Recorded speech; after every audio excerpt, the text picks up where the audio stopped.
Yalnız tesadüf odur ki adanın aslında ilk sakinleri 15. yüzyılda buraya yerleşen Rumlarsa yine Girit'ten gelmişler. Adanın ismi Yunanca'daki Ksunta veya işte İtalyanca Giunta kelimesinden geliyor. Bugün de cumartesi, o yüzden fazlasıyla hareketli, birazcık daha böyle Ege meyhane kültürünün olduğu yerler var. Güzel bir yer yani, geldiğinizde bence çok keyif alırsınız burayı gezmekten. Böyle balık ekmek de yiyebiliyorsunuz.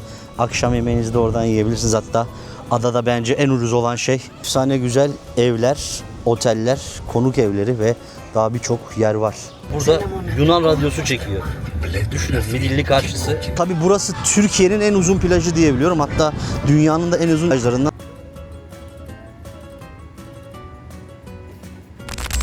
Hepinize yeni bir günden merhabalar, sevgiler, saygılar. Bugün sizleri Sarımsaklı plajına getirdim.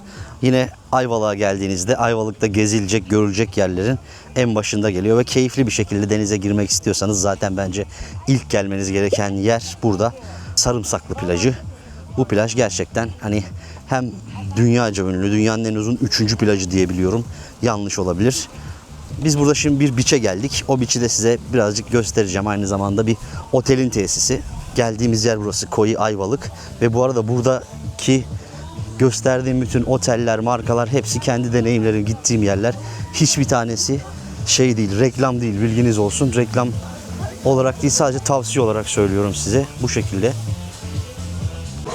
Şimdi burada müzik var, o yüzden çok fazla burayı, içeriği bu şekilde göstereceğim size. Sadece ambiyansını bir göstereyim. Görün geldiğinizde nasıl bir yere geleceksiniz. Genelde buraya aileler, işte çiftler, böyle genç çiftler geliyor. Eğlenceli bir ortam.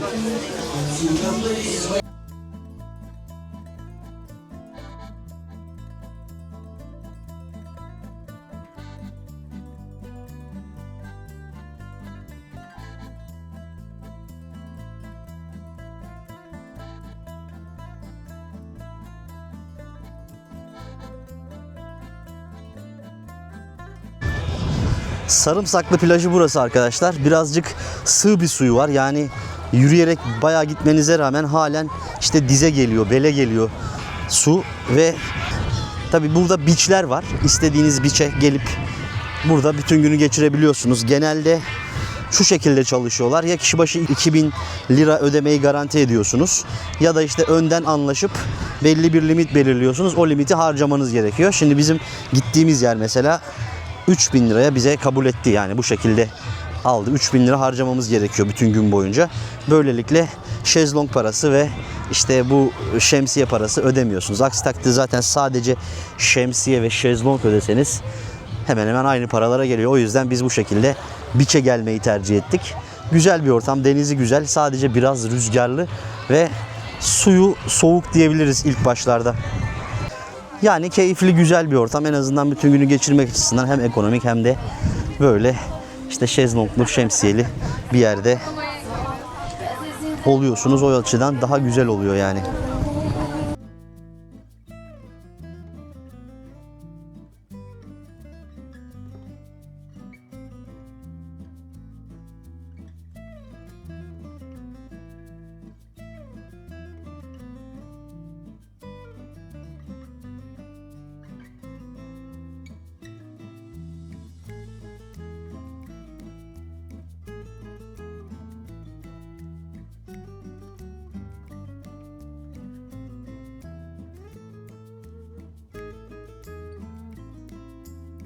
Günü noktalandırdık arkadaşlar. Yani şu an için noktalandırdık buradaki bölümü. Gerçekten keyifli, hoş, güzel bir yer.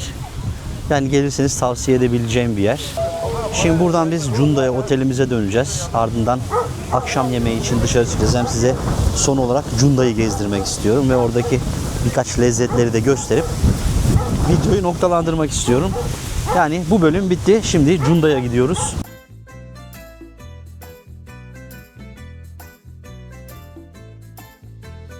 Bu arada burada toplam yediğimiz de işte 3600 lira gibi bir rakam tuttu. Yani bütün gün hiç sadece şezlong parası verseydik başka bir plaja gidip yine hemen hemen aynı paraları verecektik. En az 2000 lira verecektik. Burada yediğimiz içtiğimizle birlikte şezlong parası vermeden bu şekilde geldi. Güzel oldu yani bizim için.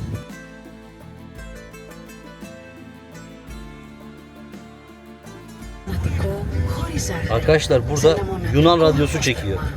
Düşünün midilli karşısı. Το αυθεντικό λεσβιακό ούζο 3 γενεών με το μεράκι και την υπογραφή της οικογένειας Λεσβιακής γης στο ποτήρι σας. Καράτι Πέρς.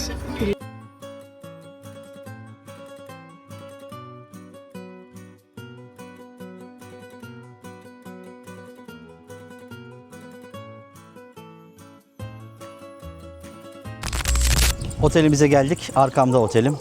Şimdi size Cunda'yı göstereceğim biraz. Cunda'yı gezeceğiz ve Cunda'daki lezzetleri işte deneyeceğiz, tadacağız. Cunda Adası'nın böyle gezilecek, görülecek yerlerini birazcık dolaşacağız hep beraber. Burası otelimizin bulunduğu mahalle. Cunda Garden Otel. İndirim yapacaklar biliyorsunuz. %10 eğer benim ismi söylerseniz böyle bir indirim yapacaklar. Gördüğünüz gibi şöyle karşıda zeytinlikler var. Çok güzel bir yerde. Şimdi Cunda Adası'nı yani Ali Bey Adası'nı gezmeye başlayalım. Cunda Adası'na geldik. Mevlana Çeşmesi 1997'de yapılmış. Bismillahirrahmanirrahim. Başlayalım.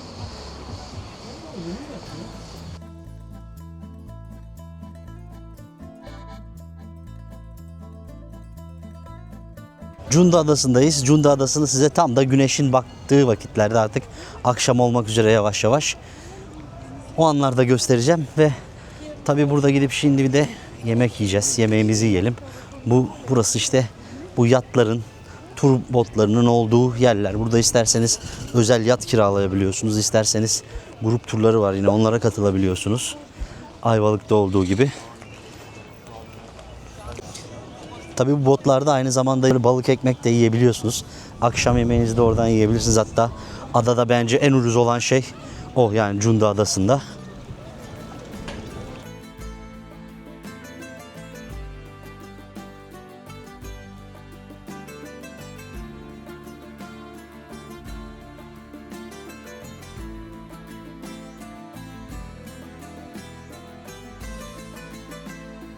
Cunda Adası'nın diğer bir ismi de Ali Bey Adası sevgili arkadaşlar. Çok güzel bir ada gerçekten burası. Yani Türkiye'nin bence görülmesi gereken en güzel yerlerinden bir tanesi. Özellikle Ayvalık'a geliyorsanız burayı kesin görün ya da direkt buraya da gelip burada konaklayabilirsiniz. Böyle sahil boyunca da zaten birazcık daha böyle Ege meyhane kültürünün olduğu yerler var. Daha fazlasıyla ve kafeler işte barlar falan burada bulunuyor. İsterseniz bunlardan da faydalanabiliyorsunuz. Kısaca size şimdi tabii biraz da buranın tarihini anlatayım. Buraya aynı zamanda az önce de söylediğim gibi Ali Bey Adası deniliyor. Neden Ali Bey Adası deniliyor? Ondan da bahsedeyim biraz. Burada tabii ki Ulu Önder Mustafa Kemal Atatürk'ün de bir heykeli ve Türk bayrağı var. Tam Cunda Adası'nın merkezinin en orta noktası diyebiliriz burası için. Çok güzel eski Rum evlerine yapılmış işte restoranlar, tavernalar ve daha birçok yer var. Şimdi biz burada benzer bir yere ya da bir işte balık ekmekçi bakalım bir yerlere oturacağız. Yemeğimizi de yiyeceğiz. Burası mübadele öncesinde tabii yoğun bir Rum nüfusunun yaşamış olduğu bir yer. 1928 yılında mübadele sonrasında ise arkadaşlar burada yaşayan Grekler yani Yunanlılar Yunanistan'a gönderilmiş ve Girit'te yaşayan Müslüman Osmanlı'dan kalma Türk nüfussa buraya yerleştirilmiş. O yüzden burada çoğunlukla Girit lezzetlerini bulmak mümkün. Yani restoranların çoğusu işte mezeleri, mutfakları birazcık daha Girit havalı mutfaklar ve baktığınızda gerçekten de çok işte böyle atmosferi yüksek güzel yerler.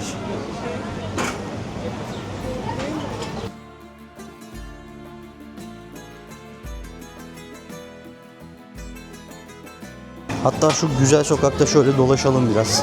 Size birazcık daha bu Cunda sokaklarını göstereyim. Çünkü gerçekten geldiğinizde bu sokaklarda kaybolmanız gerekir.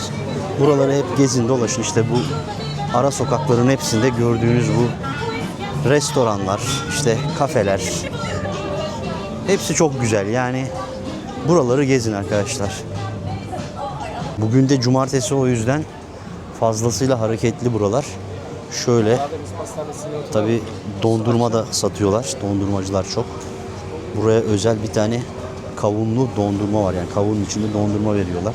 Aslında yani bir bölgenin mutfağında kavunun içine dondurma koymak bir özel şey olmamalı. Yani özel yemeği olmamalı oranın. Yani şunu demek istiyorum, ben evde de mesela kavun alıp içine dondurma koyarsam kendimi Cunda'da mı hissedeceğim yani gibi.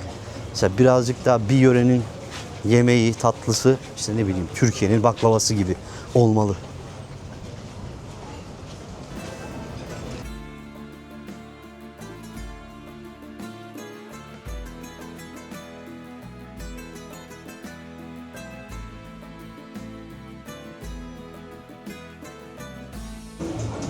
Şunu da söyleyeyim, bu bölgede birazcık şey var. Yani iyi restoranlara oturduğunuzda mesela bir porsiyon meze, deniz ürünlü meze 1000 lira.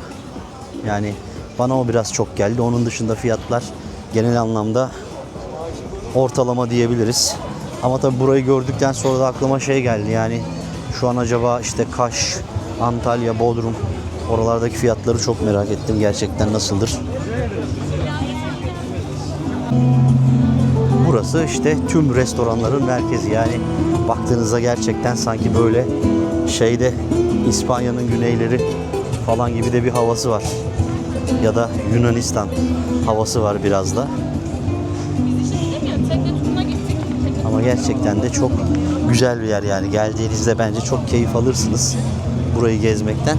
Gelirseniz ki zaten bu bölgeyi kesin görün.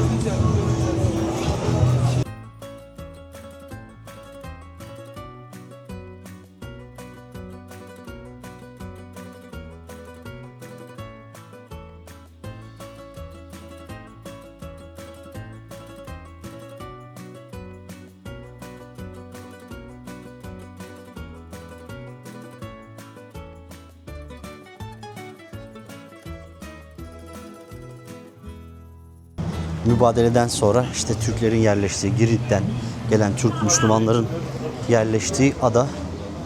Adanın ismi Yunanca'daki Ksunta veya işte İtalyanca Giunta kelimesinden geliyor. Bu kelimenin de anlamı aslında ek, ilave demek. Zaten haritaya baktığınızda aslında burası Ayvalık'a, yani Türkiye anakarasına bir ek gibi görünüyor. Aslında tamamıyla bir adaymış. Arada bir köprü var. O köprüyü de 2000'li yıllarda yaptırmışlar. Rahmi Koç buraya ilk defa işte eski bir kiliseyi alıp müzeye çevirdikten sonra, yani tamamıyla eski haline uygun olarak yaptırmış ve Rahmi Koç Müzesi olarak kullanılmaya başlamış. Bu tarihten sonra adadaki turizm gelişmeye başlamış tabii ki. Ve bu Cunda ismi genellikle halkın kullandığı isim, ancak daha sonrasında ise Cunda ismi adayı Kurtuluş Savaşı esnasında kurtaran Albay Ali Bey nedeniyle Ali Bey Adası olarak anılmış. Yani onu onurlandırmak için ismini Ali Bey Adası olarak değiştirmişler bu adanın resmi olarak. Fakat halk arasında tabii halen Cunda olarak kullanılmış. Cunda ismi devam etmiş.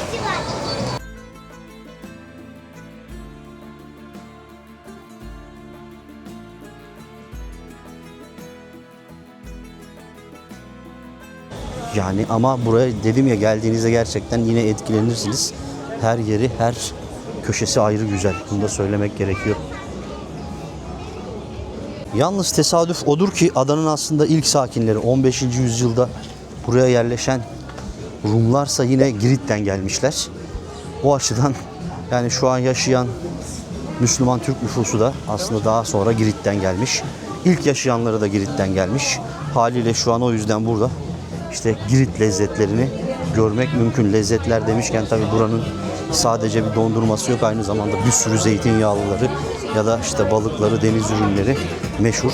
Geldiğinizde bunları da denemeniz gerekir ki zaten şu görmüş olduğunuz herhalde az önce geçtiğimiz bütün mekanlar ve tüm restoranlar aslında ana yemek olarak deniz ürünlerini ve mezeleri sunuyorlar. Ama söylediğim gibi gittiğiniz zaman her zaman fiyatlara dikkat edin. Çünkü bazı yerler aşırı derecede bence pahalı. Yani sadece bir meze tabağı 1000 lira olmamalı ya. Efsane güzel evler, oteller, konuk evleri ve daha birçok yer var. Bakın burası da rahmetli Rasim Öztekin sokağı. Onu da anmış olduk. Allah rahmet etsin. Yani ben beğendim arkadaşlar. Özellikle Cunda Adası gerçekten de eğer Ayvalık tarafına geliyorsanız kesin görmeniz gereken bir yer. Hatta sadece direkt de Cunda'ya da gelebilirsiniz. Tabii Cunda'ya geldiğinizde sadece az önce gezdiğimiz sokaklarını değil, isterseniz söyledim başlarda, Rahmi Koç Müzesi de var. Onu da gezebilirsiniz. Burası da zaten işte Rahmi Koç Müzesi. Ama şu an kapanmış maalesef. Ben o yüzden giremedim. Burası eski bir kilise. Kiliseyi almış, eski formuna göre yeniden restore ettirmiş ve Rahmi Koç Müzesi olarak kullanıma açmış. Şu anda da giriş fiyatı 180 lira, fakat tabii dediğim gibi biz yine saati kaçırdık, o yüzden giremiyoruz. Böyle güzel bir ortamda aslında. Yani eski Rum Kilisesi'nin içerisinde şu an müze yaptırmış Rahmi Bey.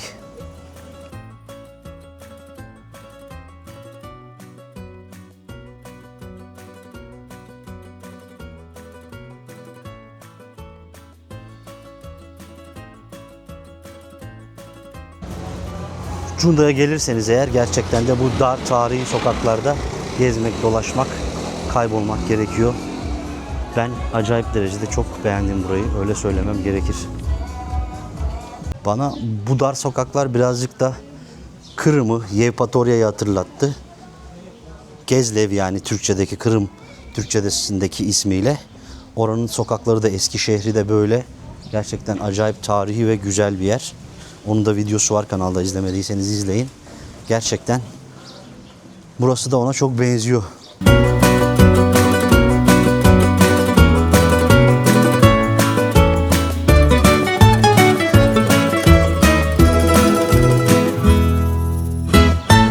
Ama şunu da söyleyeyim, söyledim ya en başta, zaten birazdan da göreceksiniz. Birazcık daha böyle işte meyhane kültürü, eğlence anlayışı öyle. Ya da işte tatil anlayışı da daha fazla aileler için gibi sanki.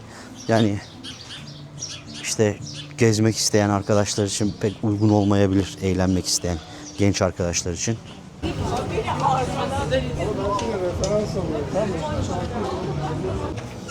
Benimkiler çoktan bir restorana oturdular ve yemek söylemişlerdir. Ben de şimdi gideyim yavaş yavaş yemeğimi yiyeyim. İşte geldiğinizde eğer Ayvalık'a geliyorsanız ya da bu bölgeye geliyorsanız kesinlikle görmeniz gereken yerlerden bir tanesi Cunda, ya da yine söyleyeyim tekrar, sadece Cunda'ya da gelip burada konaklayıp yine tüm tatilinizi de burada geçirebilirsiniz ki bence pişman olmazsınız. Ben şimdi restoranta geçeyim, yemeğimi söyleyeyim. Gece eğlencesi tabi birazcık daha işte klasik tarzda dedik ama burada da, yani bugün cumartesi ve ortam gayet hareketli, onu da söyleyeyim. Normalden daha kalabalık. Ben tabi birkaç gün buraya geldim yemek falan yemek için. Yani şu an gördüğünüz gibi her yer full paket zaten. O yüzden yani cumartesi günleri buralarda keyifli olabilir. Zaten şu an caddedeki, meydandaki kalabalığa bakarsanız herhalde ne demek istediğimi anlayacaksınız daha iyi.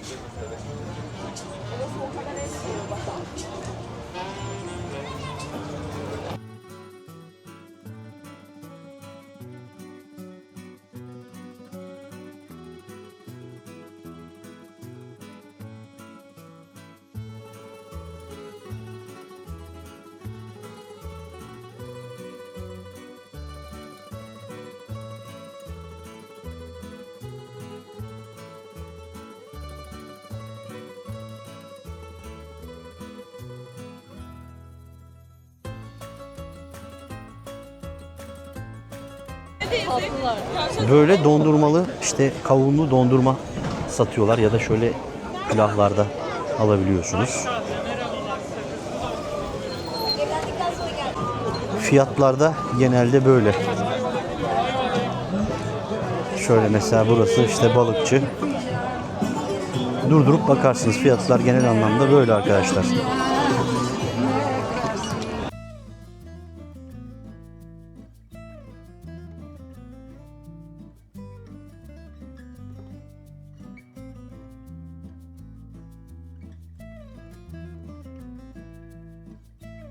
Şunu söyleyeyim size, eğer böyle restoranlardan falan yemeğinizi yerseniz arkadaşlar günlük herhalde burada bir 10-15 bin lira arası bir rakam ödersiniz toplam. Yani biz mesela 3 kişi, 3 yetişkin bir çocuk şeklinde geziyoruz, ödersiniz. Şimdi bizimkiler balık ekmek yemek için bir tekneye oturmuşlar. Bakalım, oraya gidiyorum ben de şimdi. Yani fiyatlar birazcık burada da yüksek geldi bana. Yani bana öyle geldi, öyle söyleyeyim. Ama evet, bizimkiler buraya oturmuşlar. Şimdi bir balık ekmek yiyelim, köfte ekmek yiyelim. Merhabalar abi, buyurun, nasıl yaptın? Merhaba, hoş bulduk. Nasılsın kardeşim? Merhabalar abi, hoş geldiniz. Orhan Çıktın. beraber olun. Eğer balık ekmek seviyorsanız gelin abi, babam balıkçı. Benim hanım falan orada zaten. Oturacağım. Buyurun gelin. Çekebilirim değil mi bu? Abi teklesene, istediğini çekeriz. Eyvallah. Yukarıyı falan çekeriz. Şöyle bir fiyatları göstereyim önce. Balık ekmek yiyeceğiz. Bak, sardalya ekmek 250'den başlıyor. Uskumru 300. Papalina 250. Papalina herhalde buraya özgü. Oho. Gel hadi bakalım, şurada gemide yiyelim. Abla orada yapıyor galiba. Baba, Efendim, dikkat. ben Evet, oğlumla beraber çıktık geminin üstüne. Bir de buradan manzarayı gösterelim. Timur, nasıl, beğendin mi burayı? burada pilot oturuyor. Pilot değil, kaptan. Şimdi biz balık ekmek söyledik. İsterseniz buradan deniz manzarasını izleyerek de ya da Cunda manzarasını seyrederek de balık ekmeğinizi yiyebiliyorsunuz. Biz de şimdi Cunda'yı izleyerek balık ekmeğimizi yiyeceğiz ve günümüzü noktalayacağız. Bir balık ekmek 300 lira arkadaşlar, uskumru balık. Onu da söylemiş olayım. Ayvalık'ı gezdik, Cunda'yı gezdik. Artık videoyu noktalıyoruz sevgili arkadaşlar. Umarım buraya kadar izlemişsinizdir. İzlediyseniz hepinize çok teşekkür ediyorum. Ve tabi izlediyseniz de artık lütfen videoyu beğenmeyi, işte yorum yapmayı ya da kanala abone olmayı unutmayın. Tabi beğenmediyseniz onu da söyleyin. Eksiklerimiz varsa gidermeye çalışalım. Bir sonraki videoda görüşürüz. Kendinize iyi bakın. Hoşça kalın. Cunda'dan sevgiler, selamlar.